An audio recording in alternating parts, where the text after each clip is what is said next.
Merhaba sevgili izleyenler, TV 2020 ekranlarında gündem özel programında Diyalog Medya Grubu Genel Yayın Yönetmeni Sayın Reşat Akar'la birlikte sizlerleyiz. Yeni bir haftaya başlıyoruz. İlk olarak Kuzey Kıbrıs'ta ülkemizde suç patlaması devam ediyor. Özellikle trafikten men edilen araçların sayısı dikkat çekici. Bu arada kontrollerde de çok sayıda araca ceza kesildi. Rakamlarla paylaşacağız. Bir başka konumuz hafta sonu Lefkoşa'nın en büyük yerleşim yerlerinden Gönyeli ve Yenikent'te 17 saatlik elektrik kesintisi yaşandı. Vatandaş öfkeli. Bu kesintilerin ne tür zararlara yol açtığını da bölge esnafıyla konuştuk. Röportajlarımız var, sizlerle paylaşacağız. Evet, elektrikte bizler bu sıkıntıları çekerken güneyde önemli gelişmeler var.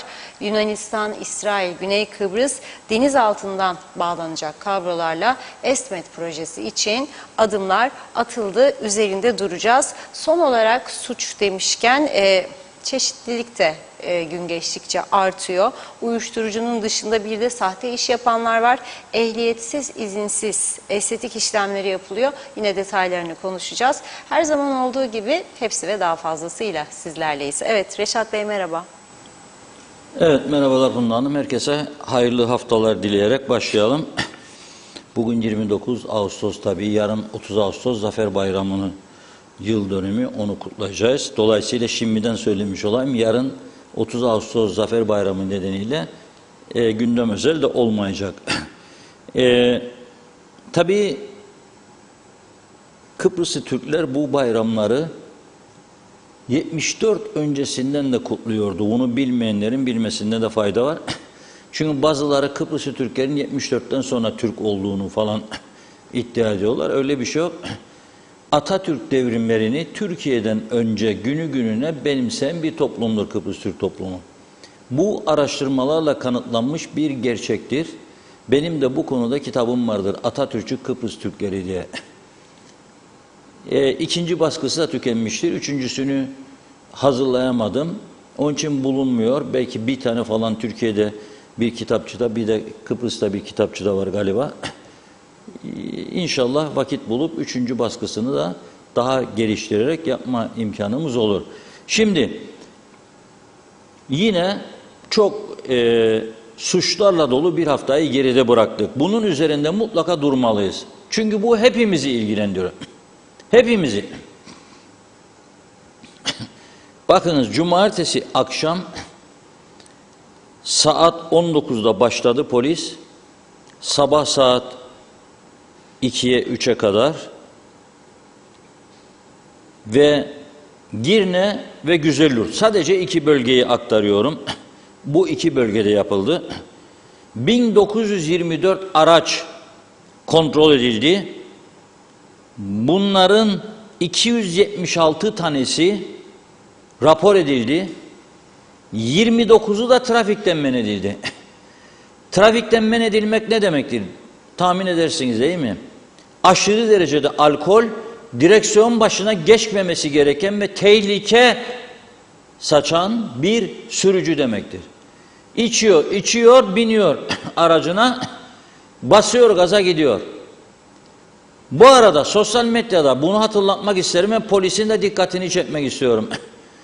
Arkadaşlar diyor, bir tanesi gördüm, dikkat edin Girne bilmem nerede polis kontrolü var. Ne demek istiyorsun yani? Ne demek istiyorsun? Yani polis kontrolü var, atlat polisi. O mudur doğru olan? Yoksa arkadaşlar kontrollü alkol tüketin, belirli limitin üstüne çıktıysanız araç kullanmayınız. Nasıl gidip restoranda bara sabahlara kadar veriyorsunuz? Hele hele masa kiralama adedi var. Şimdi 15'ler, 25'ler, 35'ler atıyorsunuz böyle, yanınızdaki bayanlara da gösteriyorsunuz ki para var sizde. Taksi tutup gideceksiniz, ona da vereceksiniz. Hiç bu işin artık aman da öyle de böyle de falan yoktur, böyle bir izahatı bunun. Ve polis helal olsun sabahlara kadar dar kadrosuna rağmen bu kontrolleri yaptı. Bugün sevindirici bir de haber geldi. Israrlı başvurular sonrasında ve bizim de burada hemen hemen her gün Devleti yönetenlere ısrarlı çağrılarımız sonucunda nihayet polise yeni bir kadro imkanı yarattılar. 150'si erkek, 20'si kadın, 170 polis memuru alınacak. 170.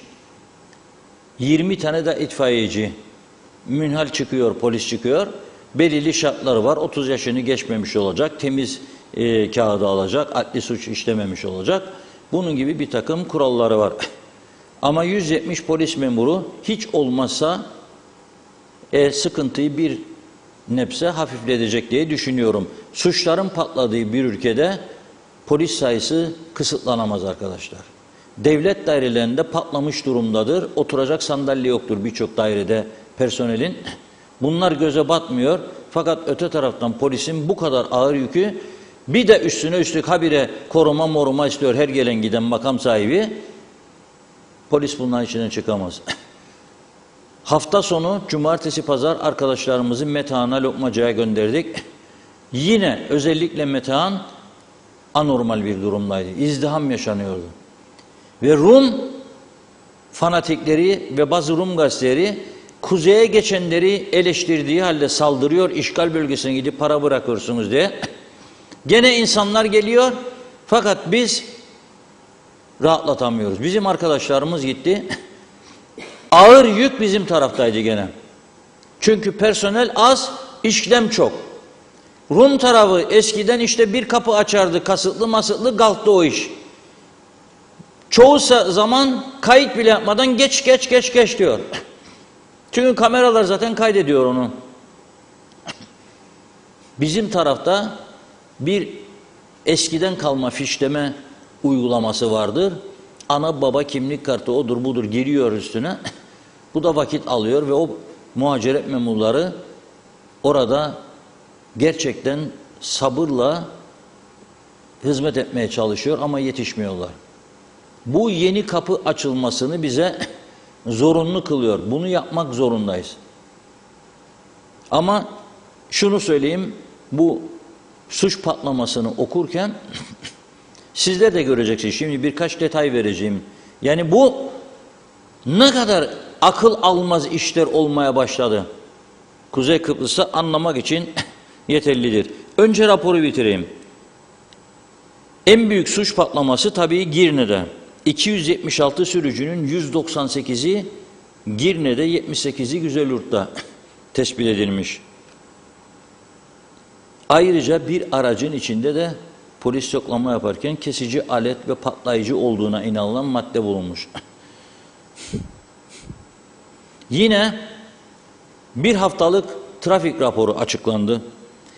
Bir haftada 54 kayıt altına giren trafik kazası, 16 kişi yaralandı ve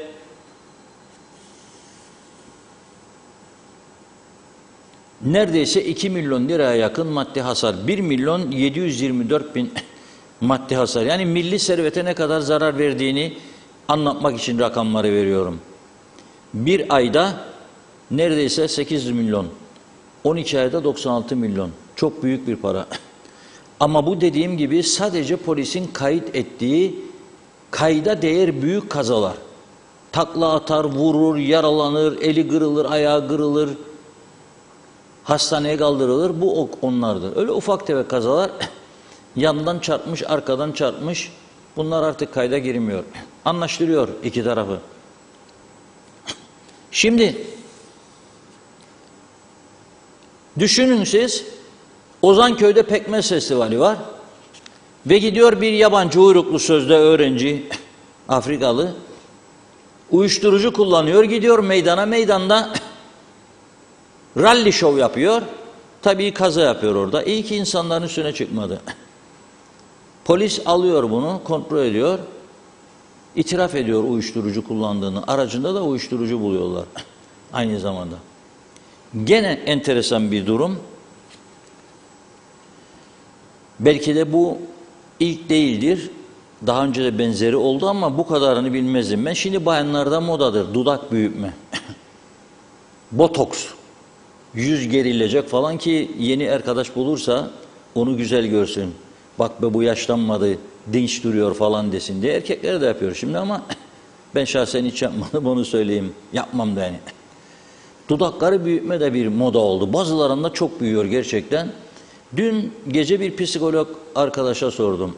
Bayana dedim ki, ne maksat için, niçin size göre büyütüyorlar dedim. Bir dedi, yarış var dedi. O yaptı, ben için yapmayayım dedi.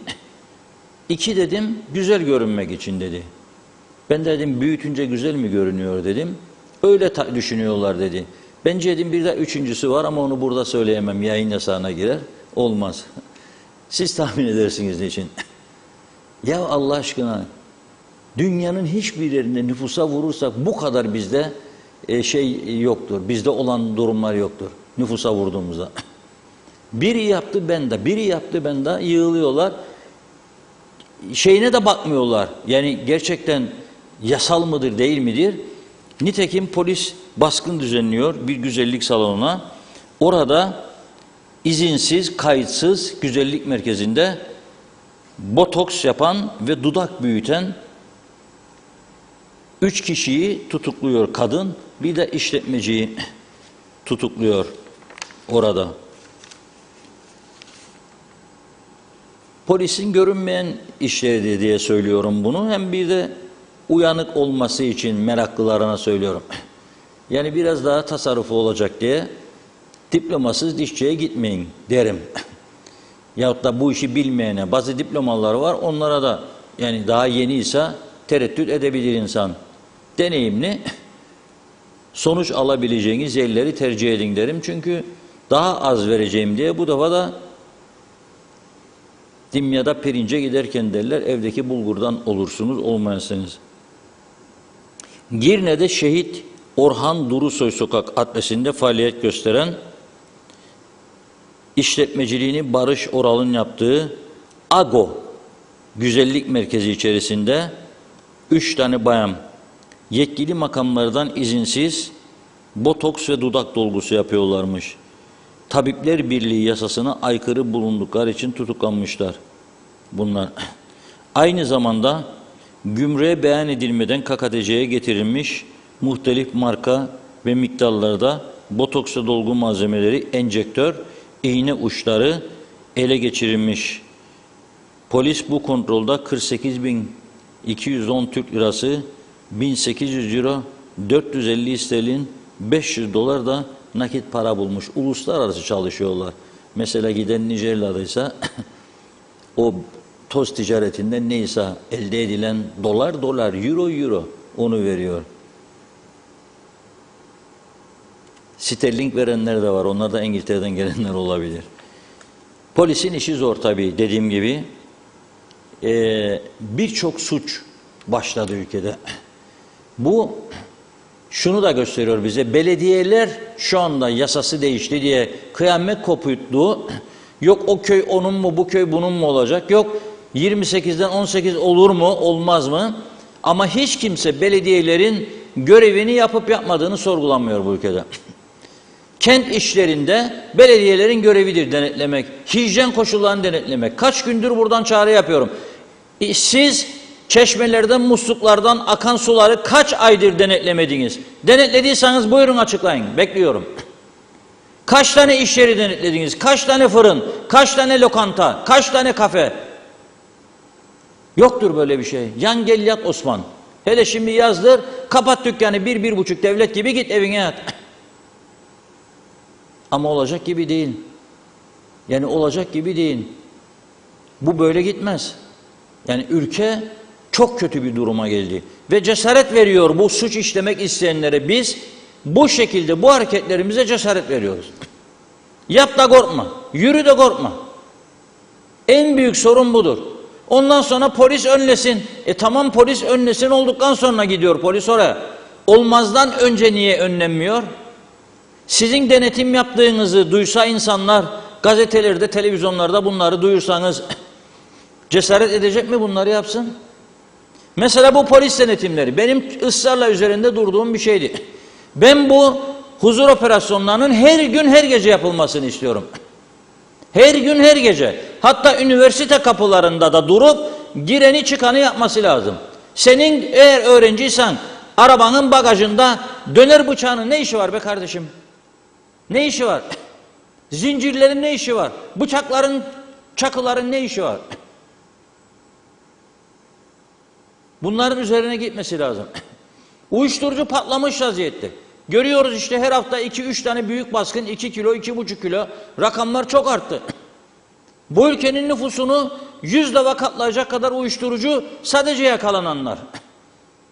Kim kullanıyor bunları? Nereye gidiyor bu uyuşturucular?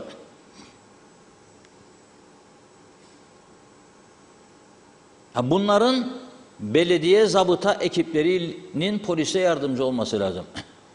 Birlikte yürütmeleri lazım bu operasyonları. Ama izin var mı yok mu, kayıt var mı yok mu aranması lazım. Apartman kiraladıysa sözleşmesinin mutlaka ve mutlaka vergi dairesine verilmesi lazım. Polise verilmesi lazım. Bilinmesi lazım o apartmanda, o dairede kim oturuyor arkadaş. 3 kuruş vergi vermeyelim diye kaçak bir şekilde kiralama yapıyoruz. Ondan sonra da devlet bunun için yapmaz. Ben bu ülkeden umudumu kestim. Esas suçu bizik yaratan. Bizik vatandaşlar olarak en fazla vergini ödeyeceksin, kayıt altına gireceksin. Denetim yapmayınca da üzerine gideceksin. Diyeceksin ki belediyeye, vergiye ben sana yapıyorum hizmetimi vatandaş olarak, sen de yap bakalım. Yok ki hazırdan para alma. Sadece hazır. Belediyeler şimdi birleştirildi.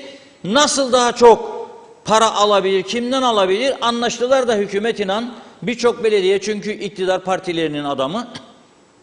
Bugün Salam İspahi Otel'in genel koordinatörü Mehmet Kral Bey'i dinledim.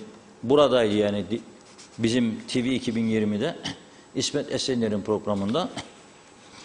Hayretler içerisinde kaldım. Batmış belediyeleri kurtarmak için diyor, yasayı bulmuş ama otellerin haberi yok bundan. Şimdi diyor ki biz diyor, zaten diyor zor geçinir. Yani otelleri pandemiden sonra toparlama için neler yapıyoruz diyor. Yetiştiremezken biz diyor bunları diyor. Bunlar diyor otelleri batırmak için diyor. %500 değil diyor. %5000 belediye vergilerini artırmak isterlermiş. İyi dinleyin lütfen. %5000. Ne yapmaya istiyor bunu biliyor musunuz? Alacak, daha çok istihdam yapacak ki ömür billah belediye başkanı olsun diye. %5000 diyor adam. Dudaklarım uçukladı. Ne demek bu ya? Zaten diyor ondan sonra da sıraladı. Bunun diyor manası otelleri kapatındır. Ben pandemi sürecinde söyledim size Mehmet Kral Bey. Hepinize çağrı yaptım. Gidin anahtarları veriniz dedim. Vermediniz. Otelciler Birliği'ni de suçluyorum bu konuda. Anahtarları verseydiniz o gün bunlar olmayacaktı.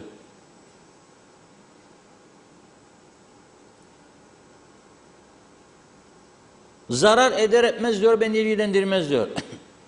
Mevcut verdiğin vergilerin üzerine bir o kadar daha yeni vergi geliyor sana. Bunu ödeyeceksin diyor. İster öde, ister ödeme, istersen kapat. Bence çağrı kapattır. Yani gizlilik içerisinde sinsi sinsi yaptıklarına bakın siz. Yani siz Türkiye'nin en ünlü sanatçısını getireceksiniz. Festival adı altında. En bağlısını. Ekipler ödeyeceksiniz. Kimseden, yani belirli bir kuralı yok bu işin. Belediye başkanı karar verdi. Belediye mesela ona aldı mı bitti bu iş. Yakışır beldemize diyor. Ver 300.000 lira getir bir sanatçı bir gece. Nasıl toplayacaksın bu parayı? Bir yerlerden vuracaksın. En kolay yer bölgendeki otelleri soy. Ama o batmaya batarsa hep beraber batalım. Ve istihdam. Halbuki ben senden ne beklerim? Sen belediyelerin sorumlundaki yolları yapamıyorsun. Sen kaldırım yapamıyorsun. Sen çöpleri doğru dürüst toplayamıyorsun. İnşaat atıkları olduğu yerde kalıyor. Hiçbir tedbir almıyorsun. Yeşillendirme çalışması yok. Parklar yok. Hiçbir şey yok. Sadece istihdam, belirli dönemlerde festival, vur patlasın, çal oynasın, harca parayı gitsin. Yok, bu olmaz. Halbuki kadrolarına bakın bakalım. Her birinin kaç tane zabıta var? O insanları siz görevlendireceksiniz. Belediye yöneticileri. Onları görevlendireceksiniz. Ve işbirliği yapacaksınız. Efendim bizden kimse bir şey istemedi. İstemeyebilir. Siz gidin üstüne. Siz gidin. Bu şekilde ben gerçekten büyük bir endişe duymaktayım. Bu ülkenin gidişatından büyük bir endişe duymaktayım. Bunları oturup konuşmak lazım. Çok güzel laflar söyledi Başbakan Sayın Ünal Üster bugün. Halkın moralini bozmaya çalışanlar var dedi. Muhalefete söylüyor tabii, bize değil. Çünkü biz moral bozmak için değil bu görevi yapıyoruz. Tam tersi, halkın bozulan moralini düzelmesi için önlem çağrısı yapıyoruz ve yol göstermeye çalışıyoruz. Eleştirdiğimiz her konunun hemen hemen önerisi de vardır düzelmesi yönünde. Her konunun. İşte zabıtayla polisin işbirliği bir öneridir. Bunun benzeri Türkiye'de çok var. Birçok ülkede var. Ama al Türkiye'yi örnek karşında, birlikte hareket ediyorlar birçok konuda. Hani bizde? Göremiyorum ben böyle bir şey. Yok. Yine devletin gelirlerinin artması için ne diyoruz? Ve bu yasa dışı olayların önlenmesi için kayıt altına al diyoruz. Nerede yaşıyor? Yapsın sözleşmesini, alsın devlet vergisini, bilsin polis nerede yaşadığını. Ve bir yasa dışılık karşısında önlemini zamanında alsın. İşte öneri, çözüm önerisi burada vardır. Ama ben bakıyorum, yıllardır bu konuyu konuşuyoruz. Hiçbir hükümet bugüne kadar bu işin üstüne gitmedi. O zaman diyorum ben, bir nedeni var bu işin. Korkuyorlar. Çünkü her iki kanadında, sağında solunda kendine göre destekçileri ve o destekçilerin mal varlıkları vardır. Kira veriyorlar. O kiralardan vergi vermemek için devlete onları bir yerde koruyorlar. Bunun başka izahatı yoktur arkadaşlar. Yoktur. Koruyorsunuz.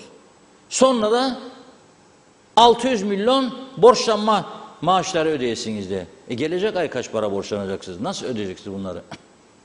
Nasıl ödeyeceksiniz? Dua edelim ki, çünkü her gelen öğrenci de tabii kaçak çalışma için gelmez. Onları ayırın. İşte 32 bin civarında bir rakammış galiba. Gelen 3. ülke vatandaşları. Çoğu Asyalı ve Afrikalı. 32 bin. Türkiye'den gelen öğrenciler var. Çok şükür 60-70 bin kişi. İşte onların ev kirası, piyasaya akıttığı para, eşya alıyor, beyaz eşya alıyor, mobilya alıyor. Yiyecek alıyor, çarşıya para akıtıyor, lokantalara, kafelere. Biraz canlılık onlardan dolayı geldi. O yüzden de son günlerde hem kiralarda hem mülk fiyatlarında gözle görülür bir yükseliş vardır. Çünkü canlandı piyasa. Peki siz bunların sadece parasını mı alacaksınız, yoksa onlara huzur içinde bir ülke mi yaratacaksınız? Yani anne baba çocuğunun kaldırımda yürüyebileceğini bilsin. Yok, kaldırım yok. Başkent Lefkoşa sokaklarına nerede kaldırım var?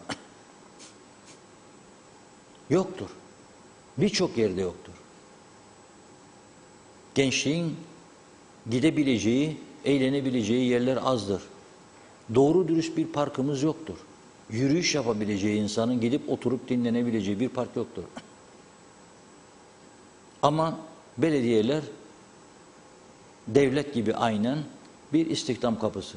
O yüzden çoğu zaten iflas etmiştir, batmıştır ve borçludur. Bu net. Evet Funda Hanım. Evet, mesajlara başlayalım. Çok teşekkür ediyoruz ilginize. Gürkan Giritli iyi yayınlar diledi. Bakıyorum İzzet Kahraman'da, Cengiz Genç'te.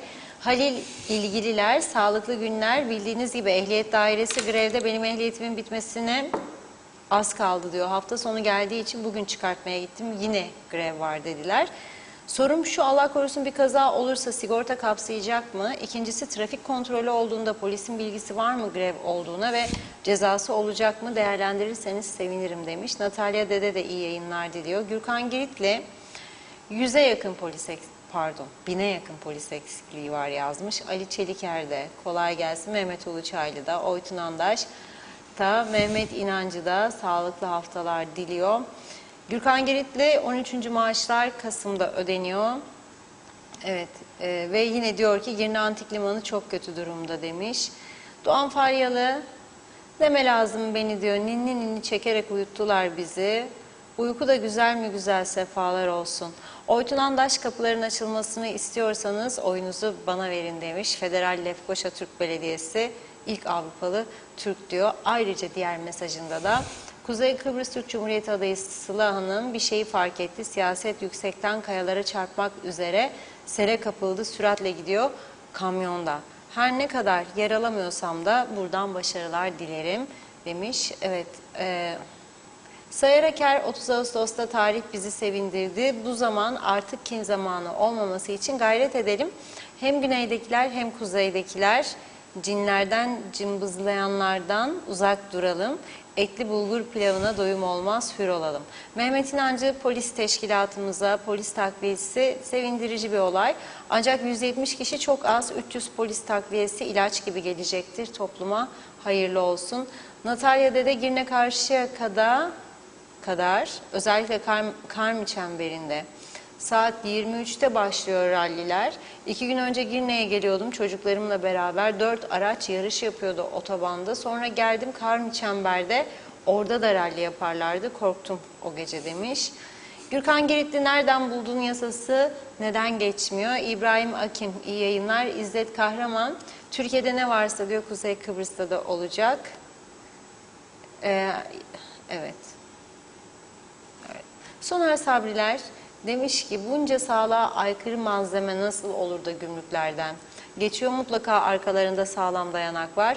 Londra'dan sevgiler saygılar size. Mehmet Uluçaylı bu kadar suç işlenen bir ülkede insanımız ne kadar güven içindedir? Bu kadar suçu polis yetersiz sayıda personelle başarmaya çalışıyor. Sibel Serin güzel bir hafta dilerim. İyi yayınlar, kolay gelsin demiş. Çok teşekkür ediyoruz. Aslı Niyazi dün akşam yıllardan sonra Türkiye'den gelen misafirlerimizi Girne Limanı'na götürdüm. Götürmez olsaydım rezil olduk. İnsanlar şaştı. Burası ne kadar düzensiz, pis ve leş gibi kokuyor diye. Turizm Bakanlığı Çevre Dairesi, bakanlar, müsteşarlar ne yaparlar? Tek bir iş yapmadılar, yazıklar olsun demiş hepsine de. Limanı mamur ettiler, sanki teleferik kaldı. Evet, Oytun Andaş, erkekler... Şenay Sami hayırlı yayınlar diliyor. Evet demiş ki Reşat Bey ancak kendine güvenemeyenler gidip dudak yüz göz şişirirler, sahte güzeller. Gaye Kök adam turist olarak ülkeye geliyor, uçakta hırsızlık yapıyor, giriyor. Ülkeye teminatla dolaşıyor aramızda. Bunu niye alıyorlar ülkeye? Geldiği uçakla geri niye yollamazlar? Nasıl temizlemeyi düşünürler ülkeyi böyle yaptıkça demiş. Yunus Özer uyuşturucu kadar diyor. Başka suçlar da var. Polis devamlı baskın yapması lazım. Evet, İsmet Ezel belediyeler yasası ne zaman işlemeye başlayacak dedi. Mehmet Uluçaylı, İskele Belediyesi'nde çalışan personel işe gittikten sonra iş yapmak için dağıldıkları köylerde çalışan personelin ya evinde ya da kahvelerde vakit geçiriyorlar. Bunları denetleyen yok çünkü yakında seçim var. Evet, Tema Yavaş Londra'dan selamlarını yollamış. Reşat Bey diline sağlık. Her şeyi çok güzel anlatırsın diyor. Erol Hasan da Avustralya'dan selamlarını yolladı. İsmet Ezel bizdeki zabıtalar, zaptiyeler klima altında otururlar. Eser Yurteri iyi yayınlar. İsmet Ezel yaldızlı belediyeler geliyormuş. Evet, Mahmut Taşdemir bir konu başıma geldi. Bir hafta önce hasta oldum, ateşim yükseldi. Gece saat 2'de en yakın hastaneye gittim. Lab'da herhalde ve bana dedi ki Girne'ye git. Oradaki personel 5 kişi vardı. Onların tansiyon ölçme aleti yok mu acaba? Ateş düşürücü iğnesi yok mu demiş. Mustafa Armancı Kızılbaş Parkı diye yazdı. Doğan Falyalı vatandaş yanlış yaparsa belediye ceza kessin, denetlesin. Ortalığı da ya belediyenin yaptığı yanlışa adam kayırma ve yanlış yatırımlar için ona kim ceza kesecek? Evet, Atilla Geçer Eskişehir'den selamlar, saygılar. Türkiye'nin en büyük sanatçısı Kıbrıslı kardeşlerinden para almadan sahne alsın. Bülent Lider Mehmet Küçük, Lefkoşa Gazi Mausa Anayolu ilk yol çemberine kadar çok kötü durumda. Yol boyunca çatlak, çukur, tümsek, hatalı asfaltlama çok berbat diyor. Yol çizgileri çok kötü diyor. Bunları yerel yönetimler, idareciler, belediyeciler ve yetkili yetkisiz hiç mi görmüyor demiş. Sizler bir gün yaptıklarınızın hesabını bu aciz ve çaresiz halka tek tek vereceksiniz dedi. Bu son cümlede büyük harflerle. Evet, Emine Durmaz, evet çözemedim. Selam Reşat Bey ama neden o kısmı anlayamadım. Türkmen Sencer, Sayın Başbakan göreve gelirken güneyden ve kuzeyden geliş gidişler için geçiş kapılarının genişletilip rahatlatılacağı konusunda kararlıydı. Acaba bu konuda sessizleşmesi ve geri adım atmasının sebebi nedir? Askeri bir engel varsa açıklasın demiş. Evet, Adalet Adaletoğlu bilinen bir market Demirhan'da ekmek 3,5 lira, domates bugün süpermarketlerde 35 lira, denetim nerede yazık demiş. Bir iki mesaj daha okuyup ara verelim. Sevda Uçar, diyecek her şeyi siz söylüyorsunuz ama atalar ne deymiş, arsıza söz kâr etmez diyor. Çok teşekkür ederim Sevda Hanımcığım. Hüseyin Koltan, sağlıklı haftalar dileriz. Doğru Gerçek Haber'in adresi. Hoş geldiniz ekranlarımıza. Kolaylıklar diliyoruz yazdı. Adalet Adaletoğlu hal yasasıymış yılan hikayesi dedi. Son bir mesaj daha okuyayım. Evet, Apex Tur dingili koptu diyor. Beytambal kaldım başlarında. Devletlerin de tükendik artık demiş. Evet, Salih Taşkın yazdı mesajı. Son olarak Adalet Bey yine nasıl oluyor diyor. Bir markette 3,5 lira olan ekmek diğer markette 6,5 lira. Evet, devam edeceğiz. Reşat Bey buyurun. Evet, Girne Antik Limanı'ndan şikayet eden izleyiciler ne kadar şikayet etse haklıdır. İşin ilginç yanı Diyalog Gazetesi ve TV 2020 dışında hiç kimse bu tarihi antik limanın çöküşüne tavır koymadı. Bu tarihi antik liman o kadar bir değerlidir ki, o kadar paha biçilmez bir yerdir ki bunun kıymetini sadece bizler anlamadık ve anlamıyoruz. Anlamıyoruz. Özelleştirileceği haberi çıktığında iyi özel iş yapınız, denetlenebilir özelleştirme olsun, güvenilir firmalar olsun şeklinde eleştiriler olsa bunları yerden göğe kadar haklıdır ve olmalıdır, öyle olmalıdır. Ama bazı kesimler peşkeş, liman da peşkeş çekiliyor. Liman zaten şu anda peşkeş çekilmiştir. Nereye? Çöpe, pis kokuya, lağıma, rezilliğe, bataklığa. Liman zaten çökmüştür şu anda. Liman senin değildir zaten be kardeşim. Bu liman benim değildir. Bazıları der 74'ten önce gittiğimizde Türkçe konuşursaydık sivil Rum polisleri bize doludur burası giremezsiniz derdi. Evet, şimdi açıktır, önümüzü kesen yok ama gidebilir miyiz? Gitmek ister miyiz? Ben gitmek istemem. Adımımı bile atmak istemem. Unuttum ben orayı. Bu kadar ihmal, bu kadar umursuzluk. Herkes topu birbirinin üstüne ata ata bu hale geldi. Şimdi antik limanla sizi turizm limanına götürüyorum. Bugün yolculardan birisi sabahleyin bir video, 2-3 tane fotoğraf gönderdi. Çok kısa bir video var. Önce onu arabalar da öyle bir karmaşık hal almış. Bu kültürümüz çok yüksek ya, en fazla üniversite nüfusa göre Kuzey Kıbrıs'tadır ve çok kültürlü insanlar. Okuma yazma oranı %95'in olduğu bir başka ülke yoktur diyorlar. Ondan oluyor. Başkasının önünü kapatmak, tıkamak, iki çift sarı çizgiye durmak, kaldırıma çıkmak o ancak böyle kültürlü yerlerde olur. O kültürsüz yerlerde iki çizgide durmazlar. Çünkü kültür olsa yerden istifade edecekler. Boş duruyor o iki çizgi, ne çıkmayayım üstüne mesela. Aklı kullanmıyorlar. İzleyelim.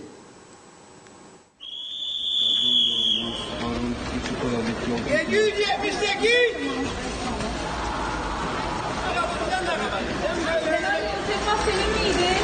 Baba. Yusuf kardeşim de gel böyle.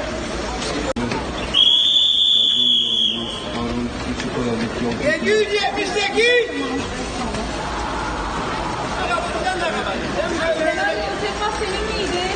Baba. Yusuf kardeşim de gel böyle.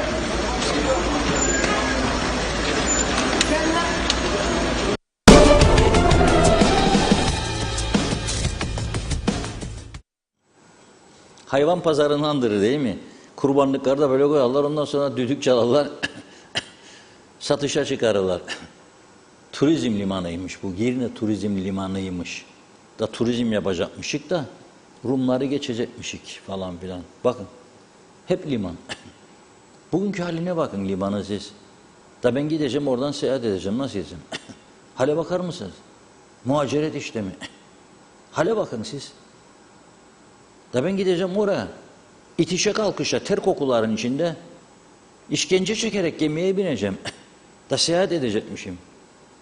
Yok ya. Ve sonra egemenlik hakkım gidermiş. Ercan'ı BM'ye verirsem. Bari insan gibi uçururlar beni ya. Ha? Değil mi? Adam gibi sıraya girerim. Herkes sırasını bilir. Ya iki seçenek var işte. Biri ben yaparım ama yıkarak, bozarak, berbat ederek yaparım, biri de böyle yaparım. Ne kadar gurur duysak azdır ya burası bak. 878 diye bağırır. Hayvan mı satıyorsun lan orada? Kuzu mu, koç mu satıyorsun? Kurbanlık mı? Nedir bu düzen ya? Bu düzen nedir ya? Ayıptır be kardeşim. Yani biraz androbi der Rumlar, androbi. Ayıp. Neyse bir ayıp da Cuma gecesinden başlayarak cumartesine sarkan günde yaşadık.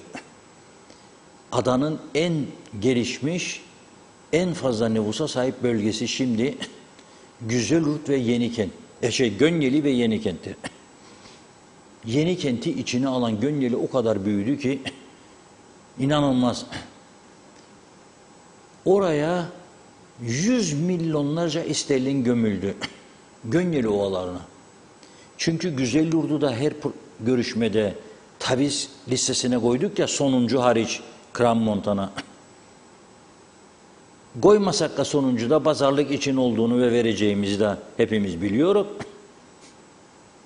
Orada doğup büyüyen çocuklar evlenecekken de ana baba gidin oğlum siz Gönyeli, Yenikent oralar Türk malı. Da yarın bir çözüm olur. Sokakta kalmayasınız yatırıp Rum arsası üstüne parayı. Onun için çok büyüdü. Ama bu bölgede bir türlü elektrik işkencesi bitmiyor.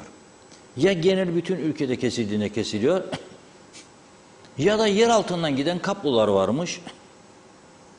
O kablolardan dolayı kesiliyor. Şimdi bana bir ülke göstersinler ki bir ülke normal düzende 17,5 saat elektrik kesintisi olabilir mi ya? Ha? O bölgede balıkçılar var. O bölgede kasaplar var. Dondurmacılar var. Marketleri var. Hepsi battı. Attılar bütün yiyeceklerini. Atmak zorundalar. Koktu. O bölgede konfeksiyoncular var.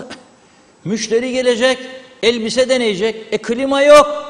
Ganter içinde. Nasıl deneyecek? Berber saç kesecek. Ganter içinde dükkan içi yanar kavrulur. Önünde bahçesi olanlar çıkıp dışarıda saç kestiler. Ağaçların altında fotoğrafları var. Görüntüleri var. Ve ilk defa ben esnafı bu kadar tepkili bir halde gördüm. Arkadaşımız Ömer Kadiroğlu gitti kameramanla birlikte. Onlarla sohbet etti, konuştu ve içinden geçenleri söylediler. Ne söylediklerini birlikte izleyelim. Dün akşam saat 8:20 sularından itibaren elektriğimiz kesik. Bugün öğlen oldu. Cumartesi yoğun olmasını beklediğimiz bir günde görüyorsunuz ganter içerisinde klima çalışmaz, tıraş makinemiz, ultrasonografimiz, bilgisayarımız, hiçbir şeyimiz çalışmaz. Hiçbir iş yapamadık. Buzdolabını açmaya korkarık. İçerisinde olan aşıların ısınıp da özelliğini yitirmesinden, etkinsizleşmesinden korkarık. Esnaf bu şartlarda para kazanacak, devlete vergi ödeyecek, elektriğini ödüyor. ediyor zaten, ona rağmen yok. Yani söyleyecek artık biz söylemekten usandık. Halkın seçtiği bu insanlar halkın nabzını tutmuyor, halkı temsil etmiyor. O koltuklarda oturmak için, elektrik kurumunu zarara sokmak için ihalesiz yakıtla da standart dışı yakıtla da halkı mağdur edip zarara uğratmaktadırlar. Ama bu devran dönecek, gün gelecek, bunların tamamı yargılanıp hapiste de çürümeye bu halk bunları mecbur bırakacak diye düşünüyorum ve umuyorum. Geçen ay bu son gelen zamla 1800 lira ödedik. Düzenli ödüyoruz. Düzenli ödüyoruz efendim. Ödemezsek zaten otomatik kesiliyor. 8'i 20 geçeden beri elektrik yok. Ben bir gün geciksem bana elektriğimi keserler. Şimdi ben elektrik dairesini yüzüm 3 ay para ödemeyim. Zararımı kim karşılayacak? Ben yeni jeneratör almak zorunda mıyım? Bir günden bir güne bir kuruş borcum varsa elektrik dairesine gelsinler, tükürsünler yüzüme. Her şeyi ben ödeyeceğim. Ben 8 milyar vereceğim. Daha geçen gün 8 milyar vereceğim ben elektrik parası. 16 saat işlemeden bir de gelen müşteriye yoktur gidin derik. Sadece et satarık. Dünya kadar kıyma sipariş var bu işte bak. Siparişlere. Ne saat gelecek de götüreceğim. Ne diyeyim abi? Hiçbir şey beklemeyin abi. Hiçbir şey beklemeyin. Türkiye'den parça getirselerdi şimdi ne takacaklardı be? Ya Türkiye'den parça alıp gelselerdi takarlardı, gelirdi Türkiye'den. Nedir de bitmedi tükenmedi ya? O zaman getirsin jeneratör kursun, Gönyeli'ye versin elektrik. Gönyeli'nin o tarafta var, burası elektriği yok. Bağlayamam ondan oraya bize de. 3-5 saat hiç olmazsa buzluklarımızı işlesin. Ben anlamadım, 16-17 saattir bu ya. Bu elektrik sıkıntılarından dolayı mağdur oluyoruz. Hemen gelmesini istiyoruz, arıyoruz. 12'de gelecek dediler. Bekliyoruz daha. Kaçta açtınız dükkanı? Saat 7.30. 7.30'dan Evet. elektrik yok. Peki işlerinize nasıl yansıyor bu? Şu an mesela klimamız çalışmıyor. Bak terlemeye başladık bir içeride. Dolabımız çalışmıyor. Kendini muhafaza ediyor o 48 saat ama buz yapamıyoruz. Buz makinamız durdu. Dolabımızdaki donmuş ürünleri boşalttık, gösterebilirsiniz. Yani zararımız gene büyük. Geçen aylarda da öyle oldu. 50-60 bin gitti. 2 cihazım yandı gidip gelmelerden dolayı tahminim. Yani bu durumda söylenecek hiçbir şey yok ki. Zaten görünen köy kılavuz istemez. Her şey ortada. İnsanlar rezillik içinde, yani bu yazın ortasında herhangi bir işletmelerin elektriği kesilirse daha hükümete diyecek bir şey yok zaten. Yani onlar utanmıyorsa bizim utanmamıza gerek yok ki. Peki neler yaşıyorsunuz? Elektriğiniz kesildiği zaman? Et üzeridir. Elektrik olmadığı zaman et ister istemez bozulmaya başlar. Şimdi hadi bazısının jeneratör var. Olmayanlar ne yapabilir mesela? Sizin şu anda Şu anda jeneratör çalışır Allah'tan. Olmayan işletme ne yapacak mesela bu jeneratör olmadığı durumda? jeneratör olduğunda da yine bir masraf var. Tabii masraf. Yani her şekilde masraf bir işletmeye. Yani zaten kiralar aldı başına gidiyor. Her şey ateş pahası. Bir de devlet bu şekilde hükümet yaptığı zaman o da cevası. Demek ki hak ediyoruz. Halk olarak ses çıkarmadığımız için hak ediyoruz bunları. Sıkıntı yok. O zaman sesini. Evet, o zaman sesimizi çıkarmazsak bu daha lolosu, lelesi daha sonradan geliyor. Dünden beri, akşamdan beridir kesiktir. İşimi çok etkiledi. Çünkü işimi yapamıyorum. Elektriğindendir benim işim. Terzilik yapıyorsunuz. Evet, evet. Peki ne kadar elektrik faturası ödüyorsunuz? 500 kusur veriyorum buraya. Yani hem elektrik pahalı hem de mağduruk. Hizmet alamıyorsunuz. Hizmet alamıyoruz. Beklentiniz nedir bu noktada? Böyle kesintilerin olmaması gerekir. Yani halkımızı, herkesi etkiler bu. Vallahi bütün gündür siparişleri hep geri çevirdik. Zaten cumartesi gün herkes yani aybaşı haftası et alacağı gün şey yok, elektrik yok, mahvolduk. Ve bir de geçen sene 2.000 lira ödediğim elektrik bu sene 7.000 lira. Yani yazık, günah, halka yazık. Günah gerçekten. Vallahi para yerler bu işten. Çok büyük para yerler bu işten. Çok büyük. Yani öyle böyle değil. Çünkü geçen sene mazotun fiyatı 5 liraydı. Şimdi 25 lira oldu. Baktığında yani korkunç derecede bir rant sağlanır bu işten ve gene de elektrik ise ben anlamadım bu işi. Yani gidelim Urum'da mı çalışalım, Urum'da mı kalalım, yani son çaremiz o olacak herhalde. Evet. Çarpıştığımız Rum'a ihtiyacı oluyoruz. 5 kuruşluk elektriği 100 kuruş eden. Bu ikramiye nereden çıktı? Biz de ikramiye ne almayık biz? Gece gündüz kasaplık yapacaksın, çobancılık yapacaksın, çiftçilik yapacaksın. Biz ne almayık ikramiye? İkramiye nereden çıktı? 1 trilyon, 2 trilyon. Ahmet'in Mehmet'in, Hasan'ın, Hüseyin'in emekliliğini almam o adam ya. Bu ikramiye nereden çıktı? Biz yıpranmamayık. Biz yıpranmamayık. Yahut başka halk yıpranma mı? Zorluk yaşıyoruz yani. Ürünler bakımından, müşterinin gelmesi, mesela elektrik yok, müşteri geliyor bakıyor. Ya bir şey de görmüyor alsın. Geri çıkıyor gidiyor. Yani sadece işletme değil, evdeki gıdalarımız, işte buradaki gıdalar hepsi yani ölüyor yani. Yani ziyan oluyor, tadı değişir. Hepsi, bütün verdiğim para boşa gider. Müşteri almaz. Bir sıkıntı var. Yapamıyorlar mı bu işi? Yoksa kendi kafalarında bir şey mi var? Onu mu yapıyorlar? Yani hizmet veremiyorsan almayacaksın. Para alıyorsun, karşılığında hizmetini vereceksin.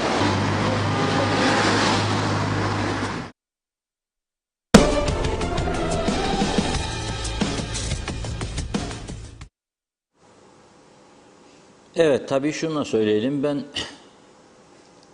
fotoğraflarda gördüm. Elektrik kurumu teknisyenleri de yeri kazmışlar kuyu gibi. Kuyunun içinde kabloları kontrol ediyorlar, arızayı bulsunlar diye. Belli ki döşenirken sistem tamam döşenmemiş. Yani bütün dünyada yer altından artık kablolar gidiyor. Yer üstünden yok bizdeki gibi. Yer altından gidenler de belirli yerlerde logar kapakları vardır. Oralardan arızayı buluyorlar, tespit ediyorlar. Çok basit. Bunlar kazdılar, kuyu gibi girdiler içine saatlerce arızayı bulsunlar diye. Teknolojik olarak elektrik kurumu çok geri. Bir şeyler var diyor vatandaş, farkındaysanız artık eskisi gibi değil. Daha öfkeli, daha sert sözlerle eleştiriyorlar. Ve hatta yargılanmasını istiyorlar bu duruma yol açanların. Ama o yargılamayı biz yıllardır istiyoruz da olmuyor. Bu düzen ona izin vermiyor. Bu düzen polisin, Başbakanlık Denetleme Kurulu'nun aylarca büyük masraflar yaparak hazırladığı dosyaları mesele yok diyerek kapatan düzendir. Onun için elektrik kurumu böyle oldu. Bakın güneyde de devlettir. AİK denilen elektrik kurumu, ama yönetim kadrosu tamamen profesyoneldir. Bu işi en iyi bilen insanlardır. Her parti hükümet değiştiğinde onların da değiştirilen bir yöntemi yoktu. Ve bu kadar başarılı olduğu halde bu Rum Elektrik Kurumu özelleştirme adımları 2-3 yıl önceden başladı, atılsın. İlk etapta 5 tane 5'er megawattlık 25 megawatt gücünde güneş enerji izni verdiler özele. Daha sonra tüm elektrik tüketiminin %30'unu doğal gazdan karşılayacak şekilde bir özel şirkete izin verdiler. Proje ilerliyor. 200 milyon euroluk yatırım, 100 milyon euroluk katkıyı da Avrupa Birliği veriyor. Yıl sonunda devrede olacak. Ve bütün bunlara rağmen durmuyorlar. Çünkü nüfus artacak, turist sayısı artacak, turizm yatırımları artacak, daha çok elektrik ihtiyacı olacak diye düşünüyorlar ve durmuyorlar. Şimdi bize deniz altından kablolarla elektrik önerdiğinde Türkiye 5-6 yıl önce gene o belirli kesim koro halinde olmaz olamaz yaktırmayız, gök kubbeyi başlarına indiririz. Efendime söyleyeyim, bu bizim egemenliğimizin, Kıbrıs Türk kimliğinin yok olmasıymış falanmış. Hangi tecrübeye, hangi uzmanlığa göre konuştuklarını zaten anlamak zordur. Yoktur çünkü zaten öyle bir uzmanlık. Şimdi bakın, Rum tarafı anlattığım önemli gelişmelere rağmen meğer 1 Ağustos'tan itibaren Euro Asya için adımı atmış. Bu gördüğünüz haritaya bakın siz. İsrail'den Güney Kıbrıs'a, Güney Kıbrıs'tan Yunanistan'a deniz altından kablolarla elektrik gidecek. Euro Asya. Bir süre durdurmuşlardı. Herhalde güvenlik amaçlı sakladılardı bu işi. Nihayet 2 gün önce su yüzüne çıktı. 1 Ağustos'da meğer proje başlamış. Güney Kıbrıs'ın ve Yunanistan'ın ihtiyacı kadar elektrik İsrail'den gidecek. Deniz altından kablolarla. Şimdi soruyorum, Kıbrıs sorunu çözülmüş olsaydı ne yapacaktık biz? Yani IQ'leri yüksek, çok böyle devletçi Kıbrıslı Türkler, bağımsızlığımızı, kimliğimizi korumak mücadelesi veren bizler ne yapacaktık? Ne yapacağız? İsrail'den gelen kabloları deniz altına dinamitler döşeyip yok mu edecek? Bizi yok ederler. Kafaları böyle birkaç çopuna zaten tertiplerler, merak etmeyin. Yani İsrail'e teslim mi oldu şimdi Güney Kıbrıs ve Yunanistan? Bu projeye göre teslim oluyorlar. Elektrik en önemli stratejik olay. Da biz de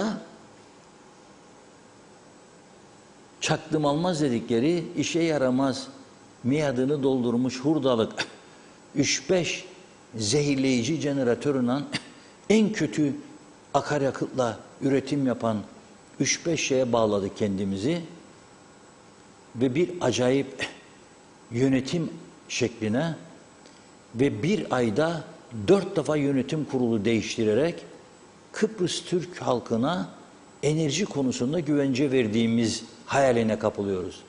Olacak şey değildir. Olacak şey değil. Yani bu bizim ne kadar toplum olarak zayıf noktada olduğumuzu, plansız programsız yaşadığımızı, düşünmeden ileri geri laflar ürettiğimizi, emekli çıkıp 45-50 yaşında evde oturup maaş alırken Facebook'ta sağa sola saldırarak sanki bilirmiş gibi, konu uzmanıymış gibi akıl karıştırarak bugünlere kadar getirdik ülkeyi. Ama gitmiyor ve gitmeyecek. Şimdi bekleniyor, az kaldı. Akaryakıt ihalesini iptal etmiş. İhale komisyonu. Niçin? Kendine göre haklı sebepleri var nice. Halbuki bu iptalden dolayı iddialar var gene. 100 milyonlarca lira zarara uğratacaklar kurumu. Neden? Neden bunu yapıyorlar sizce? Neden daha ucuz teklifleri konuşmak bile istemiyorlar? İşte anlaşılmayan nokta burada budur. Ve yine resmi gazetede gördüm hafta sonu. Meğer bizim halkın bilgisi dışında, yani halk her şeyi bilmek zorunda değildir diyebilirler. Yani yakıtı eksildi de aldı aksadan, ben mecbur değilim her gün açıklama yapayım diyebilirler, olabilir. Ama resmi gazetede gördüm. Yakıtsız kalınca sarıldılar yine Aksa'nın yakasına. Aman ne olursun bize yakıt ver de teknecik kaldı. İstese vermezdi adamlar. Diyebilirdi ki hayır kardeşim, hem bu kadar bize saldırıyorsunuz, hem bu kadar borç duruyor, ödemiyorsunuz, hem de şimdi tekneciyi çalıştırasınız diye benim depomdan size yakıt vermeyebilirdi. Ama vermiş. 2 parti üstelik. Şimdi ihalesiz yakıt alacaklar. Bunun taşımacılığı 2 kat diyorlar. 36 dolarken 60 dolardan başlayan fiyatlarla gidiyor pazarlıklar. Demek ki bir şeyler var gerçekten bu elektrik kurumundaki. Ne ihale istiyorlar, ne hesap veriyorlar. Bu korkunç bir durum. Ben bunun ne kadar süreceğini çok merak ediyorum. Şöyle diyor, iyi dinleyin. İsrail, Kıbrıs ve Yunanistan'ı birleştiren Euro-Asya Interconnector projesi diyor, hayata geçirilmeye başlandı diyor. 1 Ağustos'dan itibaren kabloların döşenmesi işlemi başladı diyor. Bu kablolu bağlantıyla diyor, günde 2000 megawatt gücündeki proje için gerekli tüm izinler sağlanmıştır diyor. Projenin ilk aşaması Güney Kıbrıs ile Girit arasındaki kabloların döşenmesidir. Bu kısmın 2026'da tamamlanması öngörülür. Bu tamamlandıktan sonra Güney Kıbrıs ile İsrail arasındaki kabloların döşenmesi ve trafo merkezlerinin oluşturulması aşamasına geçilecek. O aşamada diyor 1-2 yıl içerisinde hazırlanacak. Çok uzun sürmeyecek. 2000 megawatt. KKTC'nin olduğu gibi ihtiyacı, günlük elektrik ihtiyacı 350 megawatt. Düşünün siz. KKTC'nin ihtiyacının 6 kat fazlası denizaltı kabloyla İsrail'den Güney Kıbrıs ve Yunanistan'a gidecek. Ama tabii ki stratejik olarak İsrail'e bağlanmış ve satılmış olacak Rumlar ve Yunanlılar. O kendilerini tehlikede hissetmelidirler. Müthiş bir vatan hainliği olarak algılanabilir bu iş. Vatanlarına ihanet ediyorlar. Yunan ulusuna ihanet. İsrail sizi teslim alıyor elektrikle. Uyuyorlar bunlar vallahi. Dünyada nelerin olduğuna bakmıyorlar. Uyuyorlar. Neyse şükredelim ki bir yağmur bakın Pakistan'ı ne hale getirdi ya. 1000'den fazla ölüm var. 33 milyon insanda 33 milyon insan evsiz kaldı bir anda. 2-3 günlük yağışlar aşırı binaları yıktı, devirdi, barajları patlattı. İnsanlar evsiz, barksız kaldı, hayvanlar öldü, telef oldu. 33 milyon insan. Ve biz bu yazın ardından eğer bu iklim değişikliklerine paralel olarak 2 gün şiddetli yağış olursa inanın benim şimdiden uykularım kaçmaya başladı. Girne Domotel yolu o hiza sular altında kalacak diye korkuyorum. Kapattılar denize giden yolları, akıntıları. Çok korkuyorum ben. O Belapayıs'ın dev deresini kapattılar, inşaat da yaptırdılar üstüne. İzin verdiler, göz yumdular. Hala daha dere yatakları üzerindeki inşaatları yıkmadılar. Söz vermişlerdi bize. 10 senedir söz verirler. Her seçim öncesinde, seçim bitince unutuverirler. Dokunmazlar bile. İlginç bir durum. Ne diyeceğimi bilemiyorum. Ben gidiyorum dediğimde gitme diyen birini değil, ben de geliyorum yalnız gidemezsin diye birini istiyorum demiş. Kim? Henry Miller. Ben gidiyorum. İnşallah gitmek zorunda kalmayız. Bakalım. Şarkısını dinleyelim o zaman.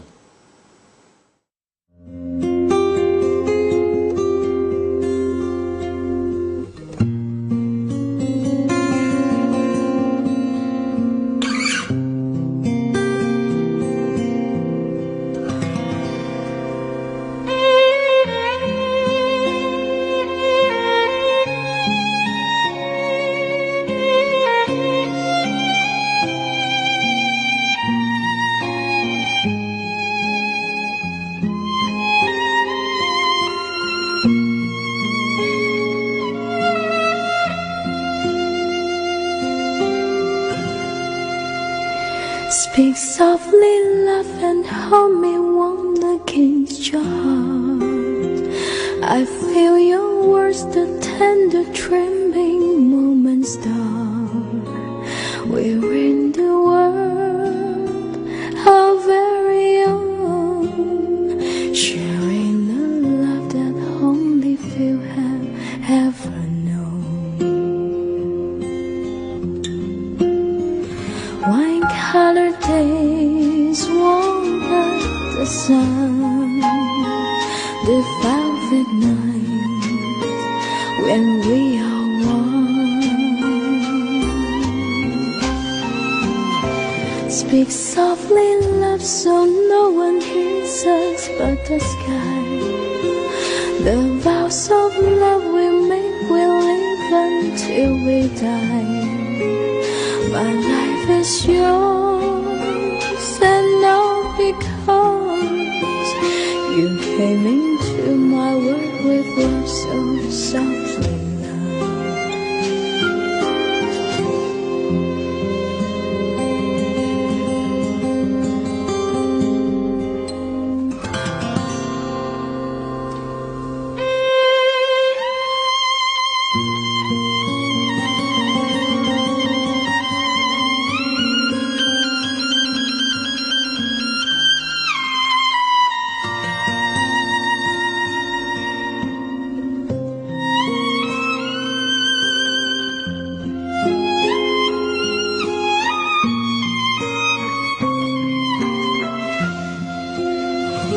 Speak softly, love, so no one hears us but the sky.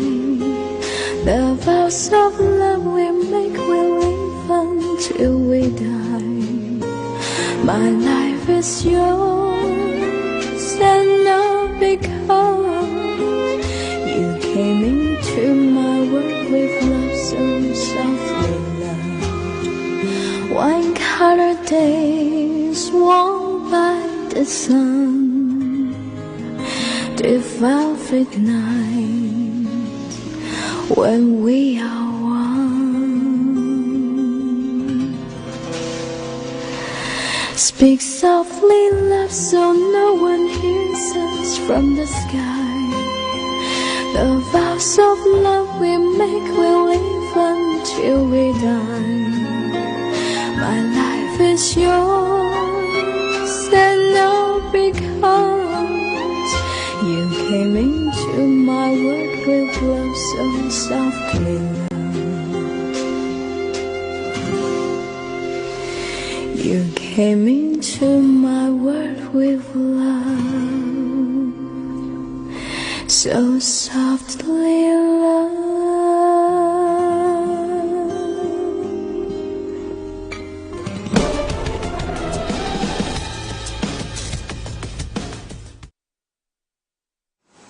Evet, güzel bir şarkı dinledik. Speak Softly Love.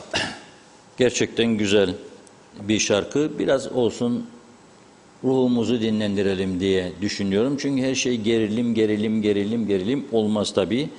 Bu arada Funda Hanım'da da mesajlar çok birikmiş. Gene biraz mesaj okuyayım diyor. Çünkü mesajlarda da güzel fikirler var. Görüyorum ben de bazılarını. Onları alalım, sonra devam edelim. Evet, o zaman Seldal Bikem kuaförde kaldım. Galiba evet. İyi yayınlar diliyor. Mehmet İnancı araba panayırı sanki demiş. Çal düdüğü de korkma. Turizm limanı hepimizin diyor. Evet, Abi Hüseyin Ulus 4 ayak üzerinde yaşamaya geri döndü. Mehmet İnancı yakında Mars yolculuğu da var Reşat Bey dedi. Atilla Geçer 778 mi dedi, o benim arabam diyor, dur çekeyim. Evet, Mehmet Akın protesto yapmış, vatandaşlık konusunu gündeme getirin diyor. Ara ara getiriyoruz tabii. Evet, bakıyorum. Atilla Geçer, kasap abi diyor, alayını büftek yapacak demiş. Mehmet İnancı, esnaf adeta can çekişiyor. Yazık ve günah değil mi bu halkın çektiği ızdırap? İlker Çetin, Kuzey Kıbrıs'a neden günübirlik turizm yapılmıyor? İnşallah sesimizi buradan duyurabilirsek, Turizm Bakanı bir açıklama yapsın. Neden Kıbrıs'a günübirlik turizm seferleri düzenlenmiyor? Neden ülke 2 tane gemi firmasının kaderine bırakılıyor? Neden bir uçak şirketinin kaderine bırakılıyor? Bize bunları açıklasın demiş. Evet, Oytun Andaş, ya tarihi eserler, milli su dahil Kuzey Kıbrıs tamamı özelleşerek Kıbrıslı Türk ve haklar mı yok edilecek, ya da Federal Kuzey Kıbrıs Türk Cumhuriyeti. Mehmet İnancı, kasaplar ve esnaf bir yerden göğe haklı. Evren Yüksel, Almanya'dan selamlar. Zorlu Töre, 1974'te kurtulduk, özgürlüğümüze kavuştuk diyormuş. Yorum sizlerin demiş. Evet, Abi Hüseyin, herkes ağlar şikayet eder fakat sokağa dökülmeye gelince, sivil itaatsizliğe gelince herkes hayatından memnun demiş. Bir tek Sri Lankalı 1000 tane Kıbrıslı Türk'üne bedeldir. İsmet Ezel, bizde herkes uzman diyor. Demre Coşkun, sana ne yollar delikmiş, vergiler yüksekmiş, hırsızlıklar başlamış, kapılarda izdiham varmış, eğitim, sağlık bitmiş. Sen bak, senin oğlanın işçilerini hallederler mi? Bölgeden aday kesip çıkacaktın, oy toplayacaktın. Boş ver halkı da toplumu da, karakterinin özüne geri dön. Ne oldu da seçimden sonra değiştin dedi. Atilla, anlayamadım. Ayşe Ömer Balkaya iyi yayınlar diliyor. Kolay gelsin. Mihir Süleyman Özkoldaş, Kuzucuk'ta köy içinden Boğaziçi ve Yıldırım köylerine yeni Amerikan asfaltı yapıldı. Çok güzel. Ancak geçen araçlar araba değil, sanki uçak, uçuyorlar. Allah çoluk çocuklarımıza acısın. İsmet Ezel, biz de yağsa ne yapacağız demiş. İsmet Ezel şarkı seçimlerini soruyor. Reşat Bey'e ait tabii, hep söylüyor. Necdet Mavi Gözlü, Kuzey Kıbrıs Birleşik Afrika Pakistan Cumhuriyeti'nden iyi yayınlar diledi. Ancak yetişebildim diyor. Elektrikten bıktık diyor. Sorunlar bitmedi gitti. Ya özelleştirsinler ya batsın, biz de kurtulalım, onlar da kurtulsun. İnsanların başka derdi sorunu yokmuş gibi diyor. Ortalığı Afrikalı, entarili Pakistanlı doldu taştı buraları diyor, memleket elden gidiyor demiş. Yunus Gildir, iyi yayınlar dilerim. İstek yaptı. Müslüm Gürses, bu şehrin sokakları.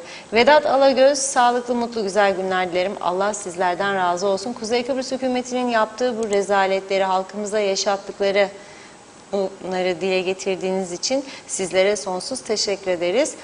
Sizler bu yayınları yapmazsanız biz bunları hiç görmezdik. Bunlara sebep olanlar hemen istifa etmeleri gerekirdi. Biz bu beceriksizleri birlik olarak yollara çıkaralım artık. Bizler yollara dökülmezsek hiçbir şeyi başaramayız. Saygılar, iyi ki varsın 2020 diyor. Bülent Lider Mehmet Küçük, Kıptek akaryakıt temini için 4 farklı bankadan borç alacak. Bakanlar Kurulu'ndan onaylanan rakam 25 milyon ve 7 milyon Amerikan doları açıklandı. Gerçekleşen ve yapılan bütün yolsuzluklar ne olacaktır? Bunların gerçek hesabını kimler verecektir diye soruyor. Şimdiye kadar 100-150 milyon liralık yolsuzluk yapıldığı söylenmekte ve ifade edilmekte. Buyurun bayım önden yak demiş, öne geçin. Soner Sabriler, evet Reşat Bey, Kuzey Kıbrıs'ta ilk kez tüm siyasiler, milletvekilleri, bakanlar hep birden ellerini kaldırıp da yasaya evet dediler. O da 13. maaşları içindi. Cengiz Genç, Yukarı Bostancı'da camiye zarar verdiler. Huzurumuz kalmadı. Her akşam böyle caminin kapısını kırdılar, tuvaleti söktüler, güzel ülkemi ne hale getirdiler. Gerçekten üzülüyorum, artık rahatımız kalmadı demiş. Evet, birkaç mesaj daha var. Atilla Geçer, IQ testi yaptırdım, çok şükür bir şey çıkmadı diyor. Evet, Kadir Tatlıtürk de Reşat Bey bir önerim olacak demiş. Reklam bandı geçin diyor yayın öncesinden. Kolay yayına bağlanma açısından. Evet, devam edeceğiz mesajlara. Şimdilik bu kadar. Reşat Bey buyurun. Evet, çok teşekkür ediyoruz. Yayına bağlanmak isteyen izleyiciler var ama ben bunu daha önce de çok izah ettim. Bu programın özelliği canlı yayına telefon bağlantısı almıyoruz yani. Çünkü zaten 4-5 telefon bağlasak program saati dolacak. Birçok konu var birikmiş, onların hiçbirisini konuşamayacağız diye yapmıyoruz. Ama zaman zaman kendimiz talep edip bazı ilgili makamları, siyasileri bağlıyoruz. Konuşmak isteyen olursa onları bağlıyoruz ve bilgilerimizi kuvvetlendirmeye çalışıyoruz. Karşı tarafa da söz hakkı vermek için, yani bakandır, yetkilidir, makam sahibidir, Kıptek'ten sorumludur falan. Bunları yapmaya çalışıyoruz. Şimdi tabii programın başında suçlar, kazalar, onlarla başlamıştık.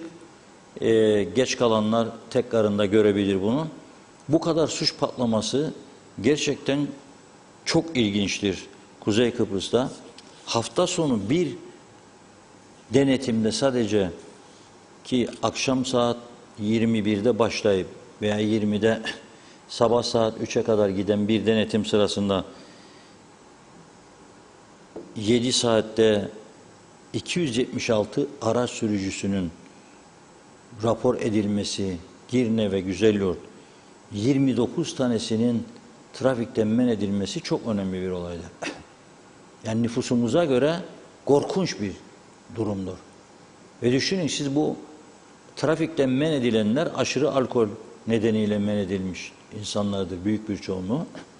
Ve bunlar araç kullanıyor, sürat yapıyor. Ondan sonra sizin hiç suçunuz yok. Direksiyon hakimiyetini kaybedip karşı şeride geçiyor. Çünkü orta refüjlerde ülkenin büyük bir kısmında koruyucu bariyer yoktur. Ve o yüzden de ölümlü kazalar da olabilmektedir veya ağır yaralamayla. Şimdi gelelim Amerikan asfaltı köylerin içine. Gerçekten ben de halk meclisine de gittiğim bir iki köyde bunu gördüm. Hayret verici bir durum. Köy işlerinde Amerikan asfaltı resmen gençlere ralli yapın çağrısı yapıyor. Ve üstelik biten yollar ve açılan yolların kenarlardaki şarampol dediğimiz o boşluklarda dolgu konmadığı için yol ile boşluk arasında 40-50 santime varan bir çukur oluşmaktadır. Direksiyon hakimiyetini hafif kaybettiğiniz, onun içine düşüp ciddi bir hasar almanız çok kolaydır. Bunları yapmadan yollar açılıyor. Çünkü ihalelerin çoğu artık yurt dışından veriliyor. Müteahhide diyor ki sen bu yolu yapacaksın. O kadar. Gerisini karayollar yapacak diyorlar. Karayollar ise oraya gidip bu eksikleri tamamlayacak durumda değil. Çünkü ne personeli var ne de araç gereci var. Bu kadar ciddi bir durumda, bu kadar kötü bir durumdayız. Ben tabii niye hep Güney'i örnek gösteriyorum? Aynı ülke. Güney Kıbrıs'a geçtiğimde görüyorum. Evet Reşat Bey, bir açıklama varmış. Bakanlar Kurulu toplantısı sona ermiş. Cumhurbaşkanı'nın açıklaması. İzleyelim hadi. Hadi. Cumhuriyetiyle yapılan çeşitli farklı tartışmalarda ve görüşmelerde bu siyasetin devam ettirilmesi gerektiği noktasında büyük bir mutabakat içerisindeyiz. Nitekim bundan 2 hafta kadar önce Konya ziyaretim öncesinde Ankara'da Sayın Dışişleri Bakanı Mevlüt Çavuşoğlu'nun davetiyle Türkiye Cumhuriyeti'nin dünyanın çeşitli farklı ülkelerinde merkezlerindeki 300'den fazla büyükelçiye yaptığım konuşmada yeni siyasetimizin detaylarını ve ayrıntılarını anlatma fırsatı bulmuştum. Sayın Çavuşoğlu Dışişleri Bakanı da aynen bu yeni siyasetin Türkiye Cumhuriyeti'nin da tam desteğinde olduğunu orada tekrar teyit etmiştir. Dolayısıyla bu aşamada bizim artık federal temelde bir çözümü çağrıştıracak ve Kıbrıs Cumhuriyeti'nin otoritesini Kuzey Kıbrıs Türk Cumhuriyeti'ne yönelik yaymaya çalışan bir zihniyeti ve onlara bağlı olarak bize sunulan güven artırıcı önlemleri bizim kabul etmemizin mümkün olmayacağını, Doğu Akdeniz'de hidrokarbon çalışmaları, Abdülhamid Hat gemisi gibi bir takım gerçekten Türkiye Cumhuriyeti'nin iddialı adımlarını ve bölgede oluşan yeni dengelerle yeni siyasetimizin ne kadar meşru, ne kadar yasal ve egemenlik temelinde bu siyasetin sürdürülmesinin Kıbrıs Türk tarafı için ne kadar önemli olduğunu, bütün bunları detaylarıyla anlatmaya çalıştım. Aynı zamanda da tabii 8 Eylül'de meclisimizde bütün bunları da bir kez daha tüm milletvekillerimize anlatma fırsatım olacağını ifade ettim. Ve ilk toplantımızın 2. bölümünde belediyelerle ilgili yeni geçirilen belediyelerin birleştirilmesine ilişkin özel yasa hakkında Cumhurbaşkanlığı'nda yaptığımız değerlendirmeleri burada Sayın Bakanlarla paylaştım ve hepsini tebrik ettim. Çünkü hepimizin izlediği gibi sabahın erken saatlerine kadar mecliste olağanüstü bir çaba ve çalışmayla bu yasa geçmiştir ve hayırlara vesile olmasını temenni ederken yerel yönetimlerin idari kapasitelerinin güçlendirilmesine, büyük çapta projelerin hayata geçirmesi ve mevcut belediyelerin tüzel kişiliklerin, isimlerinin ve sınırların yeniden düzenlenmesiyle birlikte bu birleştirmeler de hizmet kalitesini ve verimini de artırabileceğini, bütün bunları detaylı bir şekilde görüşlerimi Sayın Bakan arkadaşlarla istişare etme fırsatı buldum. Bunun Kuzey Kıbrıs Türk Cumhuriyeti'ne hayırlar vesile olması temenni ediyorum. Sayın Başbakan'a tebrik etmek istiyorum. Çünkü uzun yıllardan beridir tartışılan ama hiç o raddeye gelmeyen bu büyük reformun gerçekleştirilmesinde büyük bir irade ortaya konmuştur. Çok uzun zaman çalışmalar yapılmıştır. Gerek ATO komitede, gerek ilgili komitede ve milletvekillerimizin, komite üyelerinin olağanüstü gayretleriyle ve uzun saatler yapılan o sıcak tartışmalardan sonra bu reform çalışmasının yasal düzenlemeyle geçmesinin Kuzey Kıbrıs Türk Cumhuriyeti'nin idari kapasitesinin artırılması, verimliliğin daha iyi bir noktaya getirilmesi ve haliyle insanlarımıza, halkımıza daha iyi hizmetler sunulabilmesi için son derece önemli bir yasanın geçirilmesinin de mutluluğunu tekrar paylaştım ve İçişleri Bakanımızla başta olmak üzere tüm emeği geçenleri kutladım. Diğer bir konu bugün Kıptek ve elektrik konusunda görüşlerimi paylaştım. Uzun zamandan beridir biliyorsunuz bu gündemdedir. Şimdi bu akaryakıt olayla ilgili bir ihale aşaması devam etmektedir. Bunun en erken zamanda sonuçlandırılması ve ona göre bir yol haritası çizilmesinin fevkalade önemli olduğunu söyledim. Çünkü evet Kıptek'te bir takım sorunlar vardır. bu sürecin yönetilmesi belki kolay olmamıştır. Olamazdı da belki, çünkü neticede bir savaş devam ediyor. Ukrayna Savaşı dolayısıyla akaryakıt temininde olsun, gemi taşımacılığında olsun, çeşitli küresel boyutlarıyla çok önemli sıkıntılar yaşanmıştır ve belki yaşamaya devam edecektir. Ancak bu ülkemiz için çok önemlidir. Maliyetler çok önemlidir. Kıbrıs'ın içinde bulunduğu koşullara bir daha baktığımızda titizlikle, şeffaflıkla bütün bu süreçlerin yönetilmesi halkımızın da beklentisidir, bizlerin de beklentisidir. Dolayısıyla ilgili arkadaşlara en erken zamanda bu meseleleri bir yol haritasıyla raya oturtmaları ve ona göre süreçleri yönetilmesinin fevkalade önemli olduğunu bir kez daha bunları anlatma ve tartışma fırsatı buldum. Onun için söylediklerimin not edildiğini gördüm ve memnuniyet duydum. Diğer bir konu bugün gündeme gelen benim Konya ziyaretim öncesinde İslam İşbirliği Teşkilatı'nın oyunlarına bizim oyuncularımızın katılamamasından dolayı duyduğumuz elbette üzüntüyü ve rahatsızlığı, ama neticede Konya'da yaptığım temaslarda gerek Azerbaycan Cumhurbaşkanı İlham Aliyev ve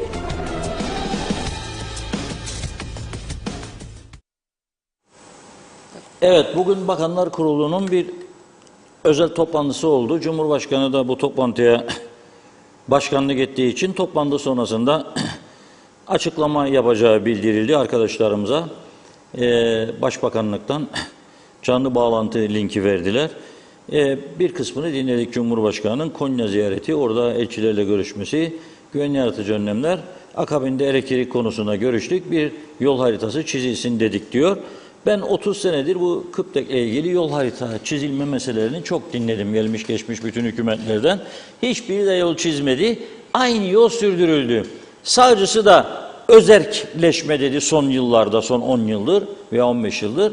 Solcusu da özerkleşme dedi. Ne olduğunu kimse de anlamadı. Bir laf cambazlığı. Sonunda da bu şekilde bugünlere gelindi. Bugünlere gelindi. Deniz altından kaployla hiçbir kirlilik yaratmadan, elektrik istemedik, ıslatıcı kurulucumuz peşkeş çekilmesin ve bizim tehlike altına girmesin bağımsızlığımız, irademiz diye. Sonra ne yaptık? Bir ay önce Türkiye'den 50 megawatt üretim yapabilecek kapasitede jeneratör istedik. 2 tane jeneratör geldi de imdadımıza yetişti. Yoksa film tam kopacaktı. Ama o zaman tabii 2 tane, çünkü herkesin evde elektrikler kesiliyor, herkesin iş yerlerinde kesiliyor. Sağcısının da solcusunun da taraftarları şikayet ediyor, halk geriliyor. Ne oluyor o zaman? Aman diyorlar, bunu görmeyelim, duymayalım. Bu 2 tane toplamda 50 megawattlık jeneratör geldi, tepki göstermeyelim. Geldi zaten, Türkiye'den geldi. Bedava buraya idare edelim. O zaman peşkeş meşkeş yok. İrademizin yok olması da yok. Teslim olması da yok. Aldık, oturduk üstüne, mal bizim oldu, tamamdır. Arkadaşlar, zihniyet bu. Ben bu zihniyetle bu ülkede elektrik meselesinin düzelebileceğine inanmıyorum. İnanmıyorum. Bakın kuzu Rum tarafından günde 40-50 megawatt, 60 megawatt'a kadar dayanıyor. Borçta da yazılıyor. 3 kat fiyata. Ama kimsenin ses yok. İrademiz falan filan yok. Onlar gördüğü konuşma. O bir şey olmaz orada iradene. Gelmese o taraftan da günde 40-50-60 hiç elektrik olmayacak. Durum bu. Ha, bağırdı esnaf, izledik birlikte, can çekişiyor. 1500 verirken diyor 8000. Evet, bir de bu var. Neredendir bu maliyet? Yıllarca bize dediler ki toplu sözleşmelere bakmayın, personel maliyeti %5 bile değildir maliyetlerin içerisinde falan. Yahu yakıtta şüphe var, yakıt alımında. Jeneratörlerin ihalelerinde şüphe var. Yolsuzluk ve suistimal iddiası var. Dosyalar orada duruyor. Mesele yok deyip kapattınız ama dosyalar oradadır. Ve o dosyaların hazırlanması için 100 milyonlarca TL'den bahsederim para harcadılar. Danimarka, Finlandiya'ya kadar adamlar gitti. Buradan bürokratlar gitti, uzmanlar gitti. Türkiye'ye çok gidip gelmeler oldu. Türkiye'den gelenler oldu. İnceleme yaptılar. Aynı jeneratörler, aynı güçte, aynı marka, aynı firmanın yarı fiyata olduğunu çıkardılar. Ve siz bunların mesele yok diye kapattınız. Şimdi ben elektriğin öyle kolay kolay halledileceğine de yeni bir yol haritası falan filan pek fazla ihtimal vermiyorum. Öteki konuya gelince iki eşit egemen vatan millet Sakarya bunlar artık pek fazla prim yapmıyor. Onu yani herkes bilmeli. Şu anda öncelik insanca yaşamdır. Öncelik. Sınırlar korunuyor. Güvenlik altındayız. Esas şimdi güvenlik tehlikesi işte var. Nedir? Trafik kazaları. Uyuşturucu tesiri altında adam yola çıkıyor. Ozanköy Pekmez Festivali'ne gidiyor. Orada bile meydanda kaza yapıyor. Sonra diyor evet diyor çektim diyor. Çektin sürdün. Birini öldürebilirdin orada. Ki çok kaza yapıyorlar. Esas sorun budur. Kayıt dışılık, kaçak işler, yasa dışılıklar, uyuşturucu ticareti. Bir yığın olayla yüzleşiyoruz. Birinci sorun bu. Elektrik sorunu. Yani sen 17 saat beni nasıl elektriksiz bırakırsın? Hangi gerekçeyi önüme koyarsan koy beni tatmin etmez. Bu yaptıkların yasa dışıdır, suçtur. Mecbursun benim elektriğimi veresin, paramı alıyorsun. Yapamıyorsan çekileceksin, yapan yapacak. Ben devletim, dayadırım sana ballozla bunu yapacaksın diyemezsin bana. Ben seni seçerken, meclise gönderirken, iktidara getirirken bana bu şekilde bir hayat yaşat diye göndermiyorum. Daha iyisini yapacağını vaat ettiğin için seni oraya götürüyorum. Ama yapmıyorsun. Yapmıyorsun. Her seçim öncesinde filtre meselesini taahhüt ettiler. Teknecik santralına. Ama koymadılar. Şimdi sonra o iş zor ne zoru? 6 milyon dolar ister. Ya 6 milyon dolar zaten çok fazlasını harcıyorsunuz. Ek mesailere. Kat kat fazlasını harcıyorsunuz. Durdurun ek mesaileri bakayım. Niye durdurmuyorsunuz? Yani kendi kendimizi kandırıyoruz burada.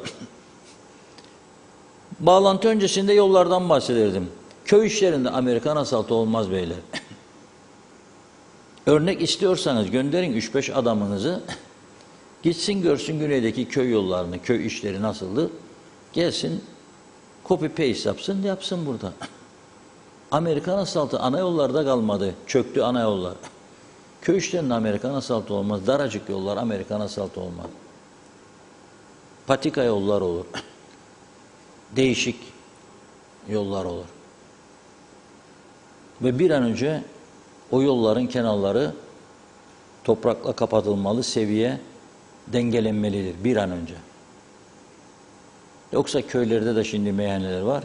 Gençler içer, çıkar bir köyden bir köye giderken bir yoldan çıktı mı anında tehlikenin içindedir. Buna birilerinin bakmasa. Ama kim bakacak? Karayolları var, adı var, kendi yok. Kim bakacak? Yani adı var, kendisi yok. 100 kusur insan orada çalışıyormuş. Ama icraat yok. Kapadım onu da yapmıyorlar. Dolayısıyla tabii toplansınlar, konuşmaya devam etsinler ama ben pek fazla umutlu değilim değişimler konusunda. Evet Hanım. Son mesajlarınıza bakalım. Evet, Mehmet İnancı bu yasanın geçmesiyle belediyeler beklenen randımanı halkımıza sunamayacak. Nedeni de kasalarının boş olması. Köyler, kentler daha da çöplük yığını olacak. Bekir Törer, Manisa Lefkoşa yolu Haspolat'a kadar olan yol en az 15 yıldan beri tamir edilmedi. Araçlarımızın kırılmadık geri kalmadı diyor. Ne belediye ne karayolları ilgilenmez. Saldım çayıra hesabı gidiyoruz. Ali Alnar, ekonomi rezil durumda, gençler ülkeyi terk ediyor veya Rum tarafına gidiyor. hiç kimsenin desteklemediği iki devlet siyaseti devam ediyor. Gereksizsiniz diyor, faydasızsınız. Yurdunuzu değil, kendinizi seviyorsunuz. Yunus Gelir iyi demiş, zam yok. Evet, Gürdal Selen güçlü. Evet, gerçekten Manisa halkı bıktı, usandı. O kadar toz ve toprak insan nefes alamaz oldu. Yol çalışmaları Manisa'yı darmadağın etti. Hangi yöne döneceğimizi, hangi çukura düşeceğimizi artık arabaları sürmek istemiyor insan. Teşekkürler demiş. Demre Coşkun da ultra zenginlere servet vergisi alınsın dedi. Asgari ücret saptama komisyonu ortadan kaldırılmalı. Asgari ücret en düşük kamu maaşına endekslenmeli. Ulus Barani bravo demiş Tatar sana. Basından duya duya Azerbaycan Cumhurbaşkanı'nın adını öğrenerek bu defa doğru söyledin. Engin Sedat Töz'ün Cumhurbaşkanı federasyon yok diyor. Federasyon kararı oy birliğiyle meclisten geçmedi mi? Buna karşı bir karar aldı mı mecliste? Nilüfer Canova insanları elektriksiz bırakmak, yolları rezil edip toprak yutturmak İngiltere'de olsa böyle yol kazıp aylarca bırakılır mıydı? Diyor. Esas diktatörlük budur demiş. Vedat Alagöz böyle güzel bir neyi onu anlayamadım.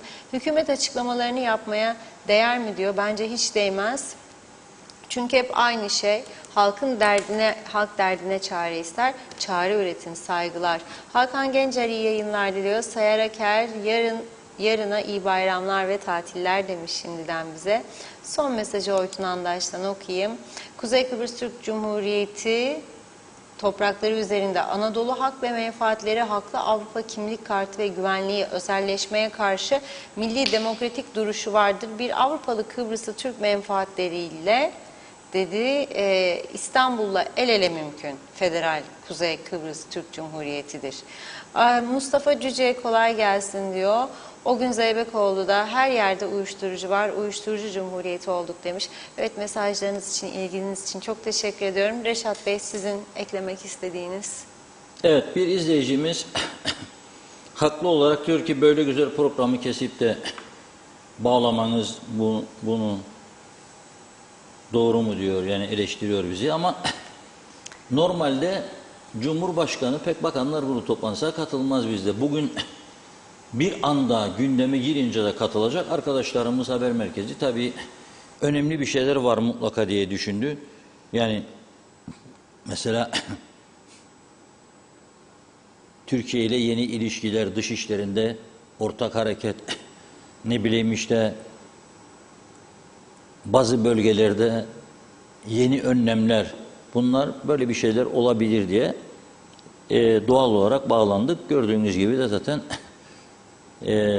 bir kısmını verip anladık, yani şey var, toplantı çok fazla detaya girmeye gerek yok. Daha sonra öğreneceğiz zaten neticesini.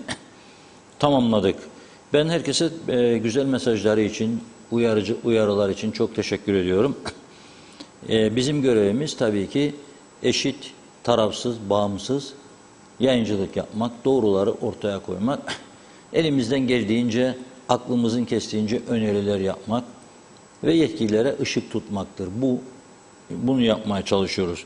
Bugün programı noktalarken başında söylemiştim. Yarın 30 Ağustos Zafer Bayramı. Şimdiden Türk ulusuna kutlu olsun diyoruz. Büyük Önder Mustafa Kemal Atatürk. Şimdi programımız da tabii tatilde olacak yarın. Devletleriyle birlikte bir gün bizim programda tatil olsun.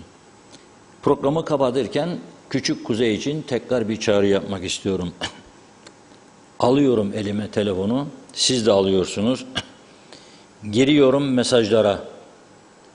Telsim, Turkcell fark etmez. Neyse attınız. Yazıyorum.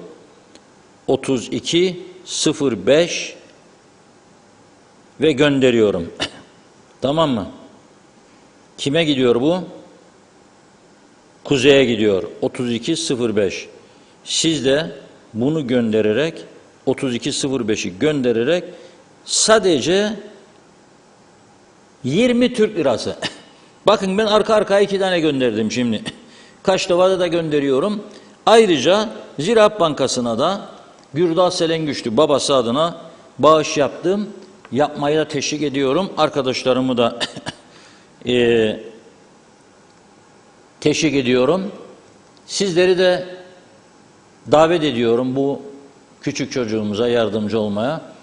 Artık ilerlediklerini görüyorum. Yeterli miktarda parayı toplayıp Ekim ayında Kuzey'i ameliyata götürecekler ve o da yürüyebilecek.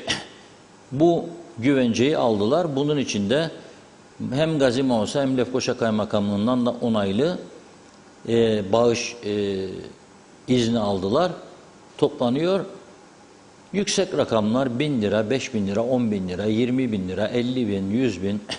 Herkesin maddi durumuna göre Ziraat Bankası'nın herhangi bir şubesinde Gürdal Selengüçlü adına yapılabilir veya hep birlikte şimdi kapatırken benim yaptığım gibi 3205 sadece 20 liradır. Birkaç defa gönderirseniz 5 defa 100 lira olur. Bugünkü koşullarda çok bir para değil. Eve çağırdığınız, geçen gün bir arkadaş dedi, abi dedi bir take away çağırdım 150 liraydı. Oğlum dedim sen doymuyorsun dedim, biraz kilolu bir arkadaş da onun için. Zayıflar dedim 100 lira diyor. Demek ki daha küçük porsiyon. Doğrudur dedi. Yani 100 lira çağırdığımız bir ufak yemekti yani 100 Türk lirası. Onun için buraya da Kuzey için de verilebilir. Bakın çağrı yapıyor.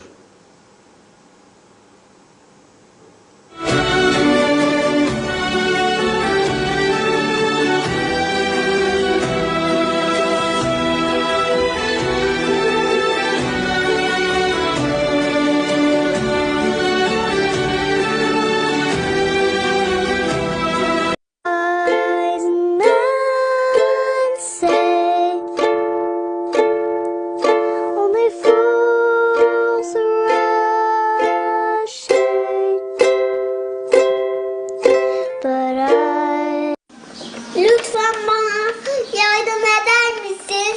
Yürümek istiyorum. Lütfen.